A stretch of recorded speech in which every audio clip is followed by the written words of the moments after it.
Di balik tembok megah gedung Parlemen Senayan, ada cerita yang jarang diucapkan tentang kekuasaan dan rasa malu yang semakin menipis.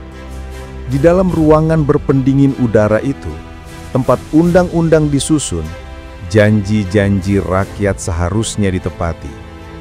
Namun di balik jubah kehormatan, ada noda yang pelan-pelan tumbuh, dan kini tak bisa lagi disembunyikan. Nama lembaga itu Mahkamah Kehormatan Dewan, sebuah tempat yang diciptakan untuk menjaga marwah, tetapi kini justru diuji apakah masih punya nyali untuk menegakkan martabat sendiri. Awal November 2025, 3 nama besar dipanggil ke ruang sidang: Ahmad Sahroni, Eko Patrio, dan Nafa Urbach. Nama-nama yang akrab di layar publik kini duduk di kursi terperiksa. Semuanya bermula dari momen kecil.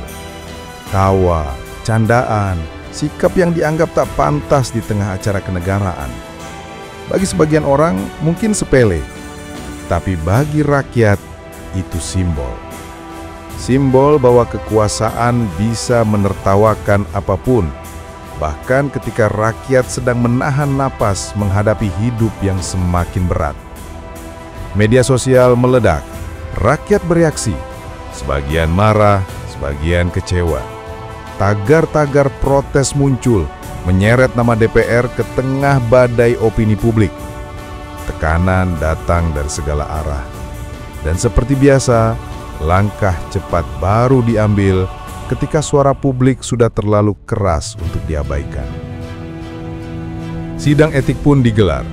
Ketua MKD, Nazarudin Deggam, mengetuk palu sidang dengan wajah tegas. Ia berkata sidang ini bukan tentang popularitas, tapi tentang etika dan kehormatan lembaga. Kalimat yang indah, tapi publik tahu indahnya kata sering tak sebanding dengan kerasnya tindakan. Beberapa jam berlalu, kesimpulan dibacakan. Sahroni dinyatakan bersalah, dihukum nonaktif 6 bulan. Eko Patrio 4 bulan, Nafa Urbach 3 bulan. 3 putusan yang bagi DPR terasa tegas, tapi bagi rakyat terasa seperti formalitas belaka. Karena 6 bulan bukan kehilangan kekuasaan. 6 bulan hanya jeda, hanya waktu untuk menenangkan badai media, lalu kembali seperti semula.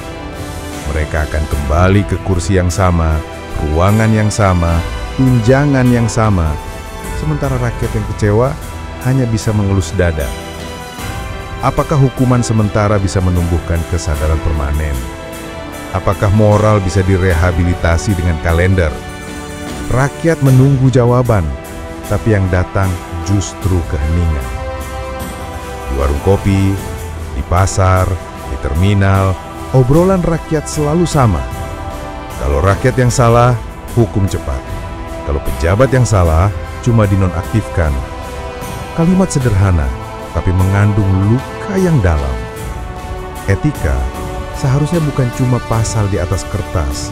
Etika adalah rasa malu, dan rasa malu bukan sesuatu yang bisa dijadwalkan selama 3 bulan atau 6 bulan.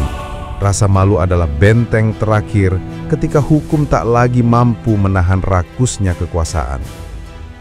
Tapi di negeri ini, rasa malu sering dianggap kelemahan. Lebih mudah menertawakan kesalahan sendiri, lalu menganggapnya bagian dari budaya santai. Dan ketika semua dianggap biasa, yang luar biasa hanyalah rakyat yang masih berani marah.